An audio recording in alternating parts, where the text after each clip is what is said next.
Other than the Bronx, the other 4 boroughs of New York City are all on islands. Originally, the only way to get between different parts of New York City was to use a ferry, and it became a danger as well as an inconvenience. So bridges were conceived and built across some of the rivers that separate the 5 boroughs of New York City. Hi, I'm Michael Wyetzner, and I've been an architect in New York for over 35 years. And today we're going to talk about some of the architectural and engineering marvels that are the bridges that connect all 5 boroughs of New York and New Jersey. As recently as the 1850s, the technology did not exist to span the East River, let alone the much wider Hudson River. And the first to do it is one of the great technological marvels of any age, and that's the Brooklyn Bridge. So a few things about building this bridge. First of all, shipping traffic could not be interrupted. So the height of the bridge was made to be 135 feet above high tide. And to this day, Navy ships, that is the maximum height they can be in order to get underneath the Brooklyn Bridge. So all these bridges are measured above high tide because really all the rivers that surround New York are subject to the tides because they're so close to the ocean. The towers themselves are 278 feet tall. At the time that these were built, these towers were actually the tallest structures in all of Manhattan and Brooklyn. So Brooklyn wasn't always a borough. In fact, at the time the bridge was conceived and built, it was the 3rd largest city in America and separate from New York. And New York City became the 5 boroughs with consolidation in 1898. So this photograph is actually looking towards Brooklyn from the Manhattan side, and you could see what a great span it was to go across the East River. In fact, it's 1,595 feet from tower to tower. So to achieve this took monumental effort and some really ingenious engineering from John Roebling. Not only did he have to engineer the entire bridge, but he also had to manufacture the cable that was his own invention. So a suspension bridge basically is, you build these 2 towers, which you see here, and then you suspend this long cable from those towers, and then you drop cables down from that suspended catenary that supports the roadway. The Brooklyn Bridge is known as a great suspension bridge, but it's actually also a cable stay bridge. It's 2 in 1. A cable stay bridge takes 2 towers, and instead of suspending a catenary, it anchors the roadway with direct cables. So the crossing of these cables forms this lacy finery in contrast to these massive stone towers. And the completed towers weigh 140 million pounds each. So what people don't realize is actually these great granite towers actually sit on a foundation of wood. These towers sit on caissons, which is just a French word for chest, like treasure chest. And these caissons are actually like a huge trapezoidal dome made out of wood that was floated into the middle of the river. And they dropped them to the bottom of the river, at which point they pumped in compressed air and pumped out water so that men could work in the space underneath this sort of wooden roof, and they can dig down with pick and shovel until they hit bedrock. And when they finally did hit bedrock, they pumped the inner space with concrete, and that is what these towers sit on. So as they were digging down into the riverbed, they were piling stones on top of the caisson. So little by little, it sunk as they dug and they added more stone, and it sunk to the bottom of the river until they hit bedrock. And then the tower began. This was such a great idea in theory, but they didn't know a lot about hydraulics, and certainly they didn't know a lot about how it affected the human body. In a sense, this was really low tech. They were building these foundations with picks and shovels in these horrible conditions. It was over 100 degrees under there. The ceiling height was only 9.5 feet. It was really heavy, heavy air, and a lot of people died. It turned out to be what's known as the bends, which is essentially just nitrogen bubbles in the bloodstream. And years later, it was figured out that if as long as you came up slowly, you would not be affected by this. So the chief engineer, John Roebling, he didn't really believe in modern medicine. And when his foot was crushed by a boat against one of the piers, he refused medical attention, which would have saved his life. And subsequently, in a matter of weeks, he came down with tetanus and died. the engineering fell to his son, Washington, who had researched a lot of the caisson technology, and he became the chief engineer and oversaw the building of the bridge until he got a terrible case of the bends and was incapacitated. And then the rest of the bridge was left to his wife, Emily. And what a lot of people don't realize is Emily Roebling essentially got the Brooklyn Bridge built, one of the great unsung women in history. And in 1883, when the bridge was finally complete, Emily was the first to cross the bridge with a rooster to symbolize victory.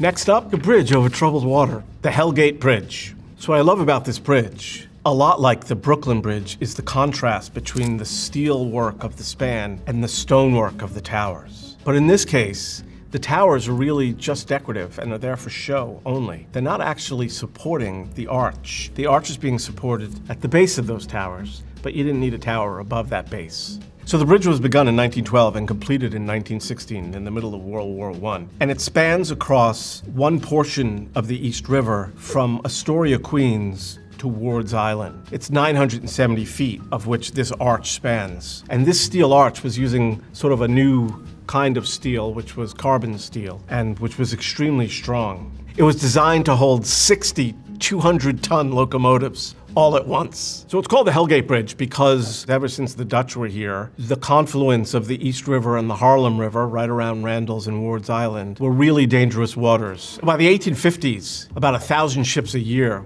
would smash onto the rocks in the straits, hence the name Hellgate. So to move goods and people across this waterway, the most efficient way to do it was with a bridge. And so they hired Gustav Lindenthal, a great German engineer, to accomplish that. Again, in order not to interrupt shipping traffic, the arch had to be built from either side and then connected at the end in the middle. And this bridge was built so precisely that it was only 5/16 of an inch that had to be accounted for at the end when the two met, which is exactly the width of the end of this pen, which is an amazing feat.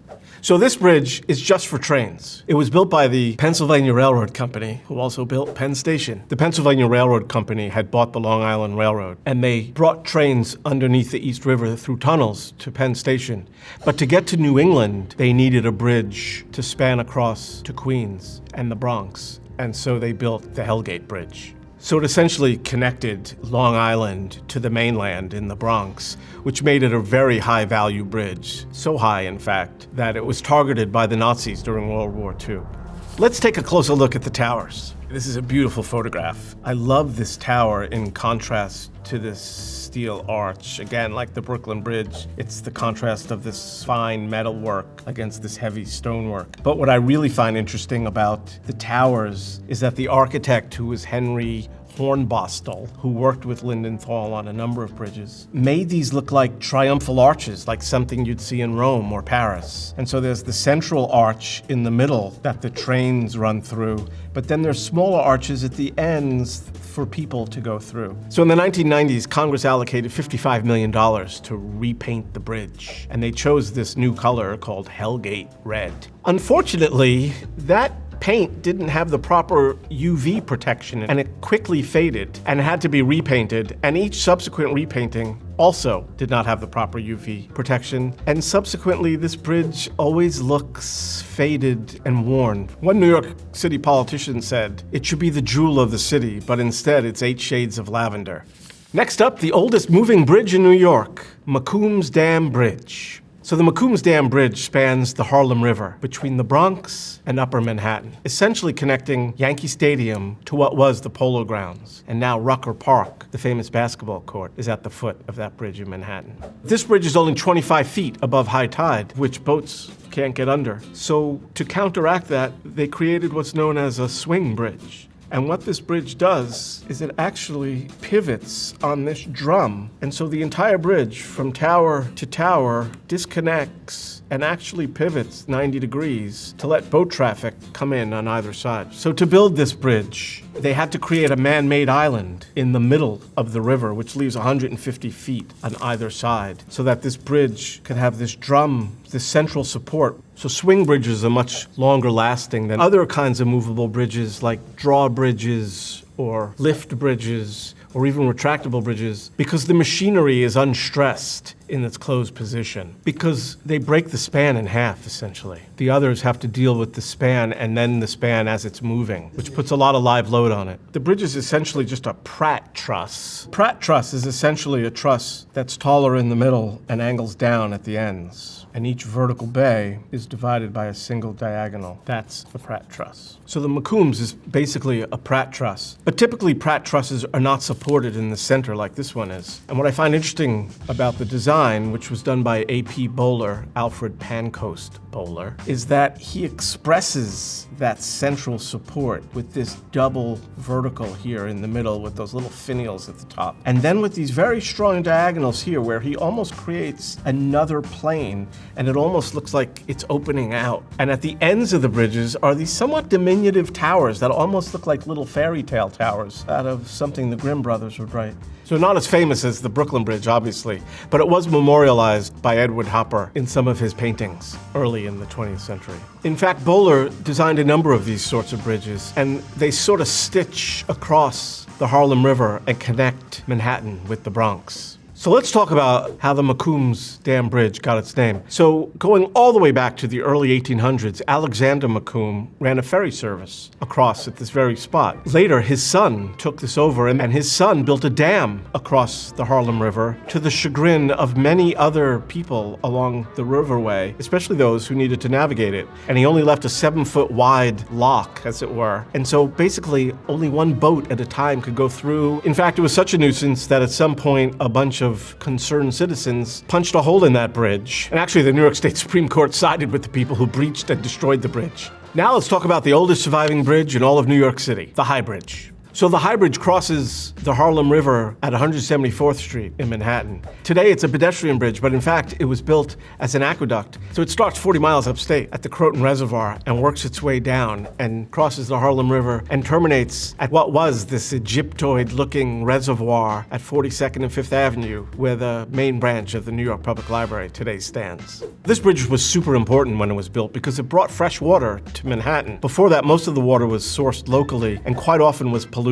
And in fact, there were cholera outbreaks because the water was so dirty in most of Manhattan. So if you subscribe to the theory that it's the water that makes the bagels and the pizza so fantastic in New York, then one can really appreciate the High Bridge. So even though it's designed to look like a Roman aqueduct where the water runs in a trough on top of the arches, running at the top of this bridge actually are pipes that supply water to New York City. And those pipes are covered by 5 feet of earth so that they don't freeze in the winter. And in the distance, you can see the High Bridge Tower, which was actually a water tower that contained 47,000 gallons of water. Those pipes are supported by these stone arches that sort of walk across the river. And there's 7 of them with 80-foot spans that actually cross the river. And then there's 8 more with 50-foot spans that actually cross on the land. This is the oldest surviving bridge in New York. And when it was built, there was sort of parkland on either side, and it was a popular recreation spot for many New Yorkers. Before the Brooklyn Bridge became this great tourist attraction, actually it was the High Bridge that was a tourist attraction in Upper Manhattan. This bridge was designed by John Bloomfield Jervis, who was the chief engineer of the Erie Canal. The Erie Canal runs from Buffalo and Lake Erie all the way east to Albany and then down straight south to New York. And it made the New York harbor the economic powerhouse that it is. And it was created by DeWitt Clinton, who was the governor of New York at the time. And he did 2 great things, DeWitt Clinton. He did the Erie Canal and he did the 1811 Commissioner's Plan, which laid out the grid for the city of New York.